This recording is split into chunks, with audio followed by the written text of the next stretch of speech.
Well, we're going to go live right now. We're starting, guys. Okay. Thanks for showing up. I appreciate it. I used to have this big intro, and I used to always think, like, I always felt so stupid when I used to do it. And then I'm like, Rogan doesn't have one. If Rogan doesn't need an intro, I don't need an intro. So why don't you introduce yourself to everyone so everyone knows who you are?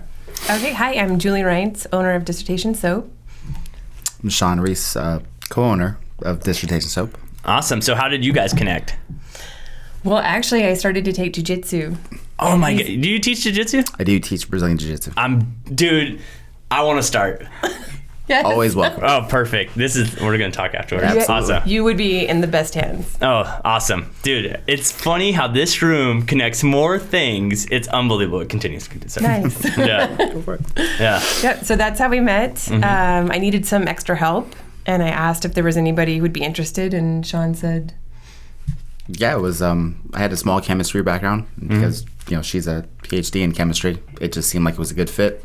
And from there, we were able to play off each other and create some new products. And especially with the whole coronavirus thing starting up, we made sure that we were kind of filling the need for the people. So instead of going to our old, you know, style things like, you know, just your regular bars of soap, sanitizers, things like that, soaps for athletes. So we started to build. Yeah, I saw you guys have like a spray now. I went on your website and I saw you guys have a spray. Brought one to show you. Isn't it crazy to think that like the items that have come out that people have never thought about, or the aspect of is like coronavirus, wash your hands. It's like absolutely. It's like, oh my God, we need to wash our hands every day. That's surprising. Yeah. So why don't you tell the backstory of how it got started? Because, you know, obviously I read a few on your website, but why don't you tell me how it kind of got creative and what really made you take that step to creating your own soap company? Yeah, well, it started during grad school. I was at UCR working on my PhD in environmental science, and I'd had a preemie. My preemie daughter had skin issues. I was buying handmade soap. And then there was a light bulb moment where I was buying some handmade soap, and I thought, this is chemistry. I could do this. And I just totally nerded out on recipes and using different things like clays, all the additives, and applied all of that like geeky, nerdy stuff to soap. And my sister encouraged me to open up an Etsy shop. So I opened up an Etsy shop, and it really just took off from there. I started working with Wick's Brewing Company, and the beer soap really caught a lot of attention and momentum, and the Press Enterprise did an article on us, and just took off from there. It became its own beast. So you've been doing this for 7 years now? Yeah. So how's the journey been? It has been awesome. I really didn't know I would end up here. I thought that I was, you know, my path when I started my PhD was to become like a full professor somewhere. But I loved having my own business, and I love being in control of the creativity and my own time. So it's changed a lot. Like, it's changed me, and the business itself has really evolved. So you came in about a year ago. Right before coronavirus. We had no idea. Yeah, and you know, it's from perfect timing to bring someone else in, right? Yeah. Yeah. So you, I'm guessing, is bringing like that. Are you the kind of the backing of more of the men products and realizing what men need? Because I feel like nowadays, like natural men's soaps are like kind of like ticking up, and like we deserve better than just 3-in-1 shampoos. You know what I mean? Yes. So with I deal with a couple of UFC athletes. Okay. So I train those guys, and being in such a close proximity sport like jiu-jitsu, you get skin irritations, you get things like that. So we took regular soap, and then we started to kind of reverse engineer. Okay, so you don't want the staph, the MRSAs. You have coronavirus out there. So we really started to reformulate and make sure that we had the best soap for your skin. Your skin's your biggest organ. So making sure that you could defend that, you know, from all those things, because these guys have to train. There's no way around it. You know, that's their livelihoods. So taking a step there, and like you said, men, they have a lot of your normal 3-in-1 soaps will carry things called parabens in them. Those will completely destroy your testosterone levels. Oh, really? And for guys, your testosterone will hurt you. I mean, your lack thereof will hurt you, and your soap will be a big factor in that. That's interesting. I didn't know that. I once was engaged to a hairstylist. She would get so mad when I used 2-in-1s. She'd be like, you can't have shampoo that dries out your hair and a conditioner that's supposed to give your hair more nutrients in the same bottle. It doesn't work. She would get so mad at me. She was like, that's impossible. It doesn't work. So I do know a little bit of the hair game. So I used to get like the high-end stuff, and I'll tell you, that stuff just makes you on next level. So What do you think that the soap companies, why they have so many chemicals in it? Is it just cheaper? Is it just faster? Is it just an easier way to make a product? All of that. Okay. Yes, all of that. So when you buy soap from the store, something like, I don't want to call out any particular brands. But Listen, this isn't Joe Rogan. There's not gonna be that many people listening to it. Maybe 1,000 people. I'd say before I started to make soap, my favorite soap was Dial. Okay. So I'd buy Dial. I was like a diehard Dial fan, and I would get that every time. It's actually not soap. Which I feel like people become name brand soap. Like you get in that crew, you're like, I'm that person. I had like a 12-pack of Dial that I ended up donating because once I started to make soap, I never went back. Yeah. But it's actually not soap, and it dries out your skin. It's detergents. It's full of chemicals. They have to add things back in to moisturize your skin and to get that feeling of natural soap. Mm-hmm. And it's not made anywhere close to the way that cold process soap is made. So how do you guys make soap? Like, I mean, you're the scientist. I'm just a real estate guy that owns a podcast room. So how do you make soap? Well, the first process is to get some oils. Okay. So you combine oils. I love this question, by the way, because it's a chemistry question. But you get oils, and then you get a base. So everybody knows there's fatty acids in oil.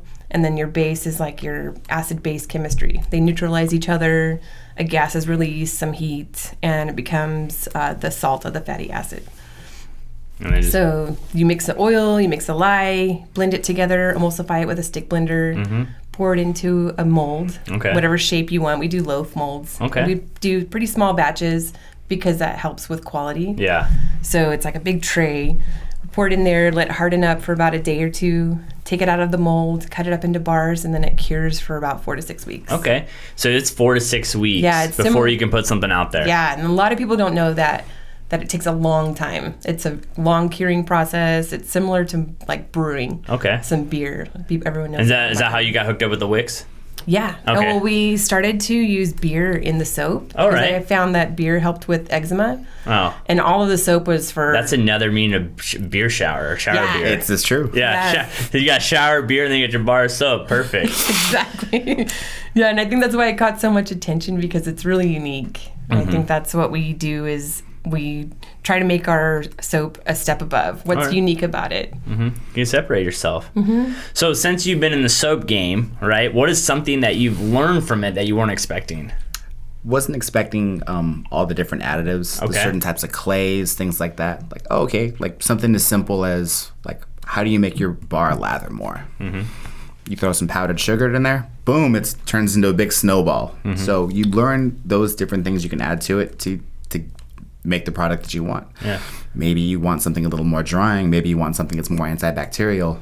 Like I said, our athletes can't have ringworm, staph, anything like that. You start to add the tea tree oils, the things that'll kill, those things on a really, really low level, but they're all natural. You don't, if you can't pronounce the name, a lot of our clientele, you probably shouldn't put it on your body. And we kind of live by that. Isn't it? It's crazy to think like we're. It's interesting to think that the one thing that no one's really talking about right now is health and what we actually put in our bodies. Me and my mom were actually talking about it last night. She's like, "Man, younger people are just more overweight." And I'm like, "Mom, the stuff we put in our bodies now are not like what it used to. It's soda and energy drinks and fast food and processed food. And I mean, even trying to be healthy is one of the hardest things to do now because it's so difficult."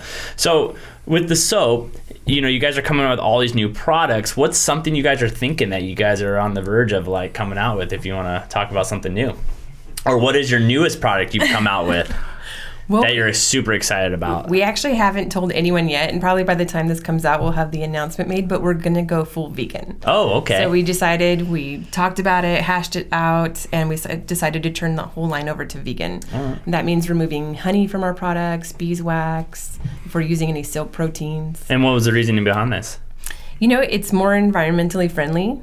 And we have a huge clientele that is already vegan, and they've asked us if we would become vegan. So you're going to go strictly not separated at all? We're going to go strictly vegan. Okay. Yeah. So you have two of you guys. Obviously, you're owner and co-owner. So how does it work with you two on decision making? How do you guys process out? Because another thing that we do about this podcast is obviously a lot of other people are here watching and that might be trying to start their own business or working with someone. How do two people run a business, and how do you guys work things out?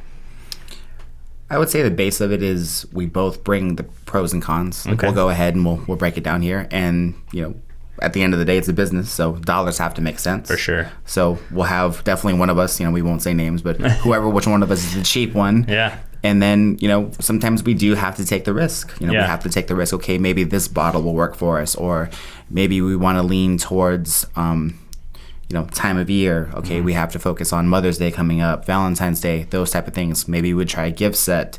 Maybe, you know, men aren't as represented. We went back and forth for a while with the vegan thing because we had so many products that had honey in them, and it's such a good product. Could we figure a way around that? Yeah. So it was a good back and forth. Have you guys ever thought about starting a different company and having one vegan, one non-vegan?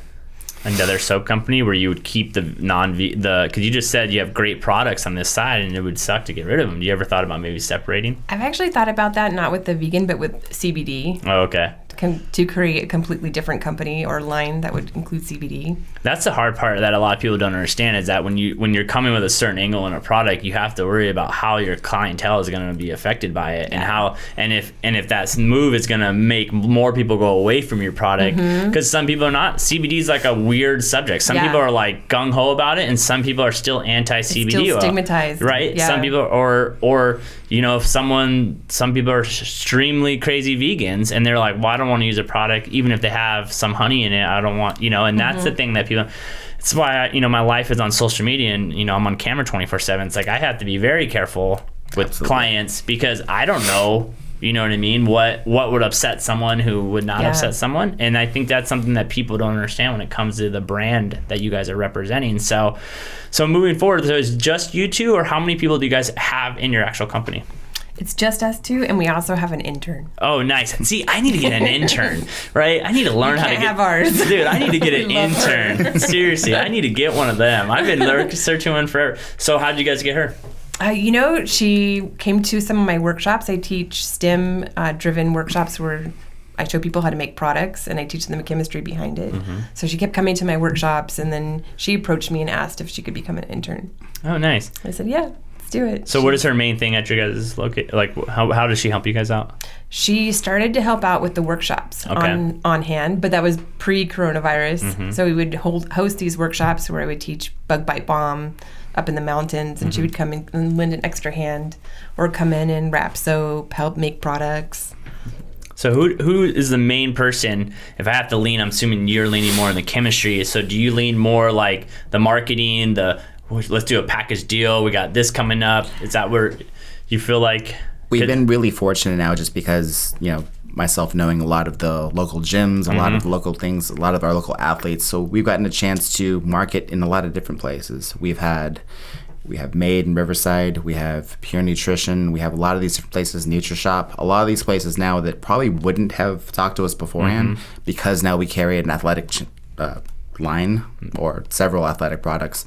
Now that we're finding ourselves into not just being, you know, stuck in one particular area. For sure. Do you guys have bath bombs? Yeah. You do? He makes the best bath bombs. Oh, really? I will admit to that. I do make a decent bath bomb. Oh, yeah? They could be weapons. Oh, really? So what's so great about them? They're solid. They run and do.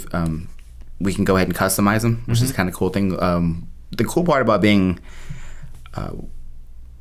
really small batch on everything we do with small businesses, we can customize things. So recently we just did wedding favors. Okay. But at the same time, we have our local company, Glass Ranch, out of Riverside, and you know, we make tons and tons again of bath bombs from them as well. Oh, okay. Yeah, because they have that great shop off of Van Buren. I mean, I was an Orange Crush ride and die since '91, since 2 years old. So I've been seeing Glass Ranch my whole life. So yeah, they carry a lot of our stuff there. Yeah, it's crazy to think, like, you know, where the places that you wouldn't look for bath bombs would be Glass Ranch. Like, I wouldn't even think that would be there. You know what I mean? So obviously you guys have you felt like you've seen an increase since obviously the world has come more interested about keeping clean? Have you guys seen an increase? Because it's crazy to think a massive pandemic, like real estate's insane right now, right? Yeah. It's like, who would ever, when this first happened, I thought we're going into a housing market crash, the world's coming to an end, oh my God. And now it's absolutely bonkers. Stuff sells like in one day for $25,000 above. So have you guys seen an uptick in business since so many people are worried about staying clean now? Yeah, and I think a change in how business is done. So when coronavirus hit, we were mostly wholesale, and all of our retail shops closed down. Yeah. And that was really scary because we had 2 grocery stores. We had Gless Ranch and Goodwin's that was purchasing our items, and we just leaned heavily on them. But because they were open, they ordered a lot more, and then the community support was overwhelming. So many local supporters came and just ordered off our website, and that was our it would like flipped. So it would be like a 70-30% wholesale, and then it's flipped to like 70% online sales. So obviously it's super crazy right now, and the roller coaster of owning a company that no one will ever know. And I think I feel like almost everyone should do 2 things in their life: some type of sales and also own a company. You guys are doing both, which is absolutely crazy because I know, because you don't realize the roller coaster of what it is and everything you have to do. So what is kind of something you do to escape from soap and those kind of things? Jiu-Jitsu. Is that? Yes. Is it jiu-jitsu? 100%. Yeah. It's like going to church. Yeah. So how often are you rolling? Every day. Yeah. She trains about 4 to 5 days a week. I think I'm training about 15 times a week. Yeah. Well, we'll drop this. Where do you teach jiu-jitsu at? Carlson, Gracie, Riverside. Oh, okay. All right. Mission Grove. Mission Grove. Where in Mission Grove? Off of, it's a Trout Wayne in Mission Grove. In the shopping center? What is it next to in the shopping center? Should be right behind. There's a dance studio. There's a CrossFit gym inside. Oh, yeah. Oh, okay. Oh, right there. Next to with the little school. The kindergarten. Yeah. Yep, yes. right behind that. Yeah, so Mission Grove and Troutline. Yep. Well, that's cool. So how long have you been there for? There for, it's going to be 2 years. All right. And then teaching or studying jiu-jitsu for 24. And what made you get into that? Just being the runt of a kid. Had a bad stutter. Fought a lot as a kid. And then just kind of tripped into it. And just done it ever since. That's funny. We're doing a podcast with a guy named Zach who's doing this anti-bully. The Bully Bandit. Bully Bandit. He's in here tomorrow. Yeah. He's if you look on his videos, Yeah. I'm the guy teaching the kids the self-defense. Dude, here we go. That's what I'm saying. What a small world. Yeah, Zach's coming in tomorrow. Great guy, great program. Great program. I know. I saw that. It's funny. It's funny how you find your niche. Yeah. And you need to realize you have to do that, right? Like you have found your niche in soap, right?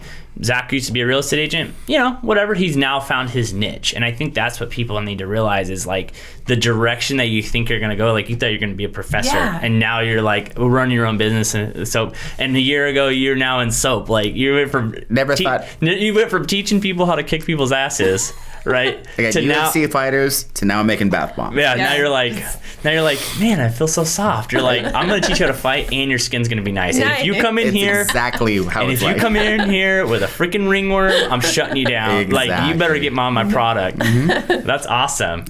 So, I mean, how are you guys? You normally, marketing? Is it just, you have your stores? So, are you guys heavy on Instagram? Obviously, I think you guys have a beautiful Instagram page. I will let you guys know. It's very creative. So, is that mainly your business? How people can hit you up, or your website, or? I feel like we're so lucky, but we get mostly word of mouth. Okay. So I really have to admit that I don't put a lot of money into marketing as of yet. I don't either. Yeah, so and I think that's the best way because we get customers who are like lifelong customers. Yeah. And it's crazy that people don't realize Riverside's a big town. Yeah. Really? I mean, that's what I tell people all the time. Like, I don't, a lot of people ask me, like, why don't you go to the beach? I'm like, if I could just do well in Orange Crest, if I could just sell 50 houses in Orange Crest a year, I don't need to go anywhere. No, like Riverside is over 300,000 people. We live in such a big town, and they're very supportive people. The amount of civic pride in Riverside is unlike anything I've ever seen anywhere. Yeah, because it's you start rocking the Rain Cross bell, and all of a sudden people are just going crazy. Exactly, it's on there. Exactly, it's a following that a lot of people just don't understand. And being a lifer here, I've seen it grow, and it's honestly really crazy now to see like with the internet how well everyone now starts like perfect example like. Oh, Zach's coming on. Oh, dude, I do that. I do. I'm a part of that as well. See, so that's awesome. So you guys are going vegan, and how long is that going to take for you guys to make that shift? Because are you guys going to come out with all new bars? Are you going to come out with all new products? Are you guys going to try to like the ones that have honey in it? Are you going to try to just like extract that and kind of replace it with something? Yeah. So all of that we're replacing the honey with different things like agave, reformulating any of the lotions, the solid lotions. We have a tattoo line, tattoo aftercare. Okay. And that had beeswax in it, so we're reformulating with a different type of wax, a plant-based wax. And then, so are you guys vegan? Are we vegan? Yeah. Not No, yet. Got it. Not yet. We will explore that option. Yeah, I don't know if I can. I mean, it's so difficult and so hard. And you know what? I just like certain foods that I just don't know if I can get around. I'm sorry. Like, it's tough. hey, listen, whoever's doing that out there, bless your heart. You're way better, way I've had stronger some than me. vegan food that it's amazing. Listen, like Monty's. Monty's Monty's is is good. Listen, I've had some amazing places out by the beach, but like I just don't think I can live on Monty's every meal. Yeah. You know what I mean? I like my cheeses, right? I like my meats. I mean, I can't even kick meat out of my life and start trying to go vegan. We did find though that a lot of people feel more comfortable having vegan skincare, even if they're not vegan, practicing vegan in their diet. Yeah, that's interesting. Yeah. Huge into the cruelty-free things. There's no animal testing. I think I'm the closest to the animal we test on. So that's the question. How do you guys test? Do you guys just use it on yourself? Okay. And how long does it take for you guys to actually, like, normally from an idea to product to sell? Yeah, it takes a lot longer than you would think. Well, because it's 4 to 6 weeks just sitting on the shelf. Yeah. That's unbelievable. I didn't know that was. I thought you just like bing, bang, boom, knocked it out, it hardened, and you're good to go. No, and then we have to really research every ingredient, make sure that it's okay to use, and the percentages to use on the skin. I mean, we'll go through a testing process where halfway through we start, bringing our pH paper out to make sure, okay, this is, not going to be too acidic for the skin. So we make sure by the time it hits the public's hands, it's, quality is something we won't skimp on. Well, of course, you're such a small business. You get, that's the one thing people need to realize. You make one mistake, and all of a sudden, it kind of spirals out of control. Does your soap, because it doesn't have chemicals in it, is there like a shelf life? Does it go away? Yeah, absolutely. And all natural products last for about a year. Okay. It doesn't have... Well, it's not like that. So yeah, they don't have preservatives. The worst thing that will happen, though, is it starts to lose its scent. Maybe the color changes a little bit. So it's not going to be... Listen, if you don't go through a bar of soap in a year, you got problems. You ain't showering enough, and you ain't washing your hands enough. We need to figure this out. That's one thing that we really like our soaps to be functional. So we don't put a lot of effort into like glitter and mermaid tails and color. We want people to use it every day. For sure. Well, yeah, you get that glitter on you, and you can't get it off. I worked one. We talked about this morning. Yeah, one year I worked at a Michael's Craft store during the holidays. Oh my God, I would get glitter on me. I looked like I left a strip club every day, and I could never. I'd be finding it in my wallet. I'd be like, how the heck did it even get in there? That was the good old days back when I was a child. So you guys have a shop. How big is your shop?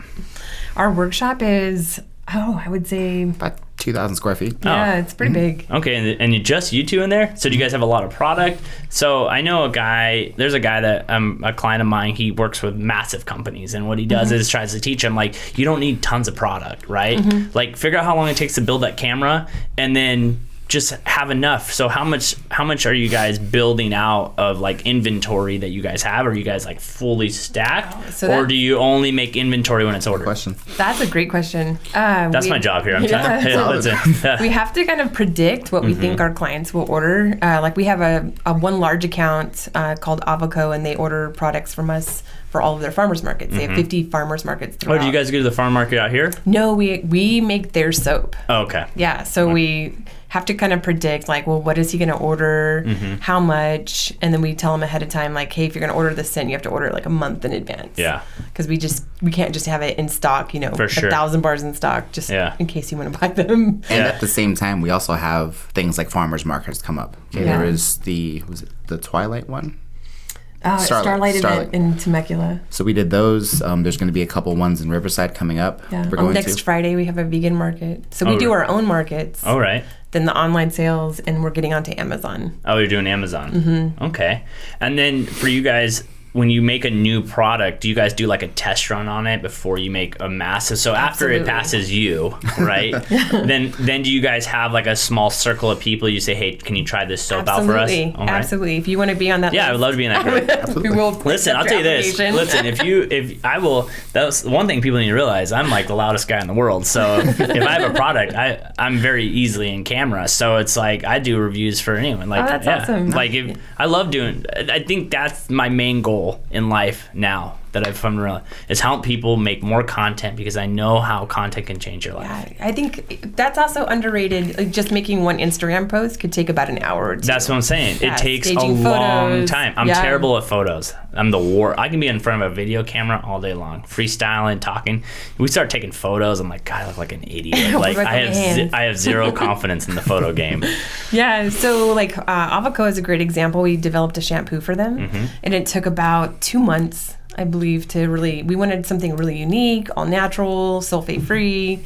Somehow wanted to incorporate charcoal into the shampoo. Oh, nice. Make it really different. It took a long time. It did. Yeah. There was a lot of oops batches. You have Yeah. to make sure that we can duplicate it. It wasn't just like, oh, we made one good one. Mm-hmm. No, we got to make sure we can go ahead and replicate it and not skimp on any of the quality. Yeah. Yeah. Can we make 1 gallon? Now can we make 10 gallons? Yeah, and then out of 10 ideas, how often does one go to product? Out of 10 ideas you guys make? I would say about 20% of them. Yeah. Yeah. We usually have an idea where we want to go with it, but we're both, okay, well, that would look really good with these, but maybe we should, change the scent, or, there's certain things we're going to keep that are seasonal. Yeah. Our pumpkin spice line is just, we just can't keep it on the shelves. You know what's crazy is I feel like pumpkin spice is sooner or later going to come in July and go to December. Because no one really cares about the freaking winter flavors, No. all right? And summer flavors are always kind of the same oceany stuff. Pumpkin spice is going to start just slowly but surely taking over as long as Yeah. possible. It I think has. I'm okay with it being year round. I'm okay, I love listen. pumpkin spice. Listen, one of my best friends, his wife was a big time person at Boston Beer, and so I went to Boston 2 years ago, and we went on a tour, and it's crazy, kind of like the same thing you guys do. He's like, we make batches and batches and batches of beer that no one will ever taste, and or you taste it for just at the brewery and it's done. And it's crazy to think, it's like, you know how long it took us to make that big barrel that only maybe 500 people will ever try. And the crazy thing, I'm like, oh my God, this is really good. He's like, that's done after this batch. I'm like, well, why? He's like, you think it's good, but we have to figure out the product that's good for nationwide, not 20 people that are beer people. We got to make it for the nationwide people to drink. Like, why do you think we only have really one we make all year long? Because that's the one It's a people pleaser. that's the people pleaser. And he's like, as much as we know these are really amazing and we like them because we're beer people, does everyone gonna like that flavor? No, that flavor's too strong for people. It's probably the same thing happened with you guys. Like, Exactly you the smell a same. scent, you're like, that smells awesome. But Like, we're in love with this. Like, we wish we could drink it. yeah, exactly. But then you're like thinking like, but is everyone gonna like that? Exactly. But maybe it just doesn't move. Like that, the berry, what was it? We called it? Barry Garcia? It was a beer soap. Yeah. And I hoard them in the corner. I get Yeah. upset every time someone buys them. But, it's something that we have to go ahead and change the formula. It's just not as popular as we like. But when you smell it, you're like, oh my goodness. Yeah. I think that's the hard thing about an online business is that you can't smell. People For want sure. to try it first, and it's hard to describe a smell. And then they don't know if they like it. They don't want to commit to a whole bar. Yeah. So, and we send samples out for that reason. Oh, do you guys send out samples? So you just like hit them up? Like, have you guys ever thought maybe starting like a soap club, right? Yeah, that would be Where awesome. it goes out every month, and you guys like Yes. send out your samples of soaps and see what people think about them. Yeah. It's a Crate Joy. Yeah. They Yeah. go ahead and they do things like that. Yeah. That's also another thing. Things that we are looking for expansion are like monthly subscription boxes. There are companies that will do that for you. You just send them the product and they'll include it in their box. Or even like a local delivery company. For We're sure. interviewing this Friday for a local delivery company. I think it's called Love, i.e. Local. Okay. And they just drop off products for you? I believe that they'll just people will place the order through their website, then they'll come pick up the order and hand deliver it to the client. I'm always interested in obviously restaurants were hit really hard through this Yeah. pandemic, and I'm just like, man, if I owned a restaurant, I would have just given free shipping or free delivery, and I would have let everyone in the world know that we're giving out free delivery. That's what I would have done. And the thing is, the hard part is, I think a lot of people are starting to realize, that's why my coming in Jesus moment yesterday is that you can't come from like you said, an Instagram post takes an hour. That people don't realize. They see that photo, they scroll through it, and you're like, dude, that took me an hour to make, and I had to write the description out, Get the light box the out. light box out, and then you're like thinking, and that soap in the photo took me at least 6 months. So this whole picture is 6.5 months later, right? Yeah. And the thing is, so you realize how long that takes, and when you start at zero, people don't realize, like, you can't just start tomorrow and start posting when you have no followers and no nothing. And I think that's what kind of where we're at this point. A lot of people failed, I think, during the pandemic is because they didn't have any momentum going into it because they didn't need to. And now you guys are realizing the shift. You're like, we were leaning on these retail shops, and now you're like, crap, what do? We have to shift. And also events. So last year, events too. We were supposed to do like really big events, like LA Wine Festival, 626 Night Market. We had signed up for all these huge events, and which is actually why I hired Sean to get ready for all of these big events. And then that didn't happen. Nothing happened. So then we just, by luck, we just started churning out online orders because everyone was stuck at home. Everyone was on Amazon. Everyone was on our website. Yeah. And it just exploded from there. Yeah, it's exciting to see the advances you guys are making. So you guys are, we'll say, the only soap people I know. Is the soap industry in the custom soaps like this, is it a big industry or do you see it growing because of like custom beards are growing and kind of, I feel like everyone's kind of going in that niche world now. Is that something you guys are seeing in the soap world too? Yes, absolutely. I think that people are becoming more educated about ingredients and they're reading labels. They're getting an understanding of what quality is over mass-produced stuff that you get from the drugstore.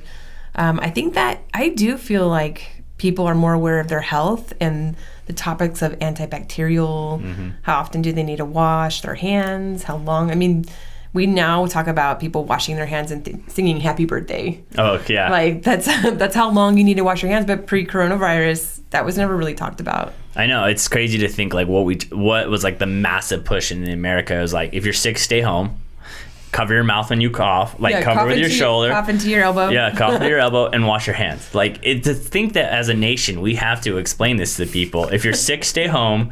Don't cough on people and wash your hands. It's unbelievable. So I know when I was I used to be a minor league umpire. And so we would travel around and the clubbies would wash our clothes. And some people, when they would use cheap laundry detergent, we would wake up the next day or maybe we were in a cheap hotel. Because we stayed in some Motel 6s, and then you would get skin rashes because of the soap yes. Do you guys make that kind of soap for the clothes yet, or is that something maybe you thought about? We do make laundry soap. It's a lot. It's really very labor intensive. He hates making laundry soap. We do actually. That's why he has such big arms. Yes. That's what it is. Yes. That's why he's jacked. It's not because of training. It's because he makes it's laundry soap. Laundry soap.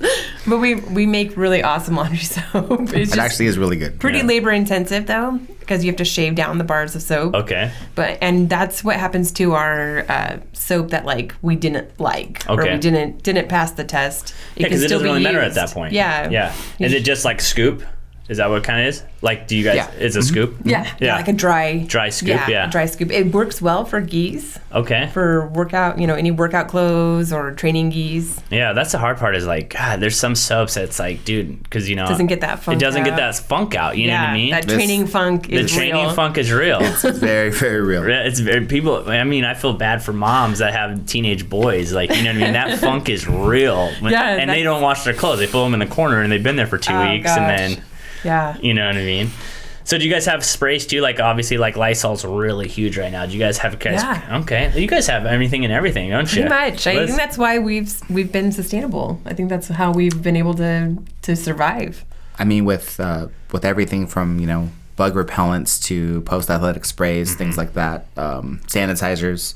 I know for local company, Mind and Mill, I know we make their all of their soap. Oh, really? Yeah, they order custom hand soap. Oh, nice. So we go ahead and scent it for them. They haven't had you in their place for a podcast room. That's ridiculous. They're a massive media company, and they haven't even invited you guys in. Mills, man. Well, we did hire them to get us onto Amazon. I'm killing you. Listen, I'm coming for you guys. So for you guys, what is one product that you think is absolutely amazing that doesn't get the light that you wish more people would use? And this is going to be a 1 minute clip. Adrian, cut this part. So here's your 1 minute clip for Instagram. What is a product that you think that you love that just doesn't get the light of day and you don't know why? Oh my gosh, it's so hard. Lately, I think this is just something that I'm in love with, but I wish people would try. But our peppermint sugar scrub. Okay. I use it on my face as a face scrub, all right. and it's like a hello morning like wake up call. Oh, because the smell is just getting yeah, to you. and the peppermint just like wakes me up right away. And now I can't not use my peppermint scrub. All right. What about you? For me, I'd probably have to go with, we have a charcoal bar soap. Okay. We call it the Professor. And it's tobacco and amber. All right. And it's a charcoal bar, and we carry bentonite clay and kaolin clay. It's probably the deepest cleaning soap that we have. All right. But it still smells like, okay, I could go out afterwards by using it. So That's amazing. It does smell amazing, and we can't keep it on the shelves. Okay, well, that's not a product that what is a product that no one that you would think is super underrated, that you think is amazing, that you wish people would use? I would probably go with that same idea. We have a shea butter that we'd use, same scent. We just haven't marketed enough quite yet, but super moisturizing, same good scent. Some people just have that really tough skin that's really hard to moisturize. I would probably go with that. Yeah, I wonder, is it maybe because a lot of people don't clean? I mean, I mean, as a man, I don't clean my face. Let's be honest. Like, I literally take my shampoo and just like go like that and then call it a day. Do you feel like face cleaning for men is something that we just don't do, and that's why not enough people use that product? Possibly. I think that men in general are more aware of like the workout soaps. Yeah. You know, they don't want to smell bad after they work out. And then I don't know if that transfers over to their skincare, like a skincare system. But I do think that men are becoming more educated. Do you have liquid soap, or is this all bar soap? Yeah. Because I'm a big, I like liquid soap. Yeah, that's one of our newest products. This is the charcoal. Here. Oh, the charcoal. And it's a hair and body wash. Oh, see? Hair and body wash. Perfect. I don't like having multiple options. There's nothing worse when you go to a girl's house, right? And you go to jump in the shower and you have no idea what anything is. And I know my products, and I'm like having to read all the labels. I'm like, okay, what is that? Is it going to turn my hair For purple? your left elbow. Yeah, is that going to, like, I just need one. Just give me one. I don't need, like, I'm like looking at it, I'm like, okay, it has purple in it. It's going to probably change my hair color. Can't use that. Can't use this. And I know how expensive that stuff is. So I'm like, I don't want to use that all over my body. Does that make sense? Definitely don't want to be purple. No, you don't want to be purple. You don't be purple. Well, this has been super exciting, guys. Literally, you guys, I'm super excited to watch, because let's be honest, I honestly didn't know about your product before the other day when you hit me up, and I think that it is something that moving forward, I think a lot of people are going to be way more interested in, because I think I think people like being different, right? I think the Doves and all that stuff, like, yeah, that stuff works, but it's kind of the same smell. It's kind of the same thing. I will say, when I used to get like really high in shampoos, and they have that mint flavor, and you kind of have that tingliness in your hair, like. We know what does that. Yeah. We can make that for you. Exactly. Can you please make that for me? I have my own product line, because that, I will say, like you said, that peppermint in your face, like, it's so awesome. You kind of forget how great it feels. Because you get used to just, I'm at Target, I need to grab mouthwash. I'll turn around, there's deodorant, and there's this. Okay, cool, let me move on. Yeah. So what's one last thing you want to lead people on? Ooh, I think just if anybody's ever interested in learning more, we both are teachers coming from a teaching background. Education is important to us. So if anybody ever wants to learn how to make things or have questions about our products or ingredients, like, don't hesitate to reach out. There are no dumb questions. Got it. Yeah. I would say that, I think more than anything, the question you brought up was what sets us apart. Yeah. We take a real scientific approach. Like, by the time we formulate something, we're really using the science behind it. We have, a really great mind here in chemistry, and, we try to go ahead and examine, the benefits, and, we're not just throwing whatever we can in the bottle. We're making sure that it's going to be chemically sound and, the best possible bang for your buck. That's awesome. That's super exciting. So obviously we're going to have their Instagram and their Facebook and their website. So if you need to contact them, they can hit them there. Go order some product, people. Riverside, support Riverside businesses. That's what we're here to do. And thank you so much for stopping by, guys. It was a great conversation. I learned a lot, and I'm looking forward to start using your guys' products. All right? Thank you. Until next time, guys. Peace.